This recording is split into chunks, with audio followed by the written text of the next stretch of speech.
So it was a wrong interpretation of the historical record, and especially it was just wrong economic analysis. Right? The neoliberals, as they emerged in the 1930s, hadn't learned the economics. And if you look at those people who adopted, right, came up with this new term, hardly any one of them had an education in classical economics or knew something about the Austrian school. Right? They were raised on a different school of thought that was dominant in Germany in those days, which was the historical school. The historical school stressed the study of empirical conditions, right, and claimed that out of the study of many case conditions and so on, you could develop more general regularities, which was a big error. So from then on, well, the neoliberals first didn't have a big influence, but they came to have a big influence after World War II because they played a role in the organization of the first international libertarian organizations. And among those first libertarian organizations were the Mont Pelerin Society in particular, in various liberal institutes, especially on the European continent.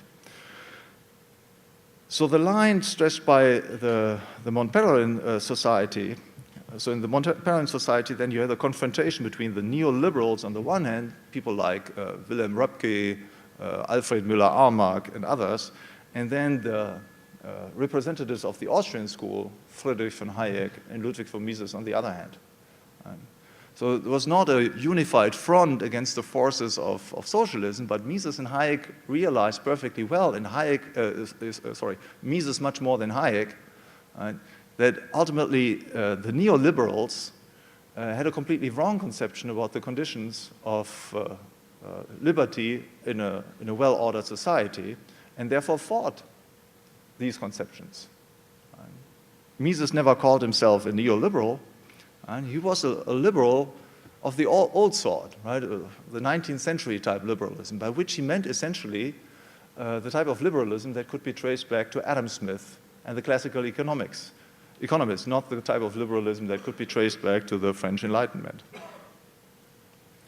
So in conclusion, and I will stop here and give some more time to our discussion, and we have to see that our current struggles are in continuity of a century-long evolution. Right? We're not in a unique historical situation. Of course, it's unique in several respects, but by and large, we are leading today in all countries the same struggle that has been led over centuries. Yet the forces of good, to which of course we belong, which define the desired ideal state of society, a free society, a well-ordered society, in terms of justice, at the center of which is private property, with the help of economic arguments that have been developed in the past 200 years, and which stresses, therefore, that a society can function without a central enforcer, a monopolist enforcer of property rights. Right? As Professor Hoppe has explained, the protection of property rights themselves is part of the well-ordered society, so it has to respect those property rights in itself. So the foundation of a well-ordered society are the moral conceptions that stress the respect of property rights, and the consequence is also respect of property rights, because we have here a feedback mechanism, right? By always stressing the central position of property rights, we enforce responsibility, and therefore we cultivate a culture of responsibility at the center of which are property rights. And the greatest enemy in all of this, well, of course, we can say, make things easy to say, well, the greatest enemy is the state, right? It's coercive government that destroys social order, that impoverishes us. But ultimately, the greatest enemy is not government itself. The greatest enemies are our wrong conceptions of what true liberty is and what violations of liberty is, what the foundations of justice are, and what the foundations of material wealth are. So we have to, first of all, clarify the ideas for ourselves, and then use this to convince others, that is, and spread our views of society by, as being part of a civil society, that is, by respecting property rights. And this has been done very successfully, as I experienced personally. I'm not that old. I mean, I'm about 20 years younger than Professor Klein, but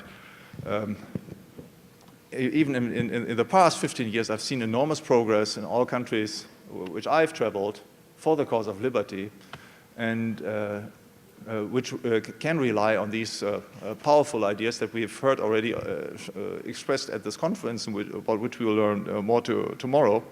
And I think in Brazil, you have now the second Austrian seminar, which will be the second one of many more to come.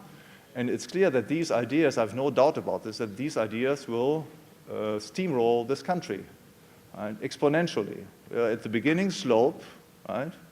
In about 10 years or so, you'll be at 10% of the voter potential, and then in another 30 years, you'll have the majorities. That was the case of the classical liberals too, right? A true revolutionary, and I have 3 more minutes, okay, a true revolutionary can be recognized by the fact that he says something that is not acceptable at first to the majority of his citizens. That was the case of Adam Smith. He said unheard of things. He said, the cause of our wealth is not inflation, it's not the creation of money, it's not spending, it's not the price level, it's not the stabilization of the price level.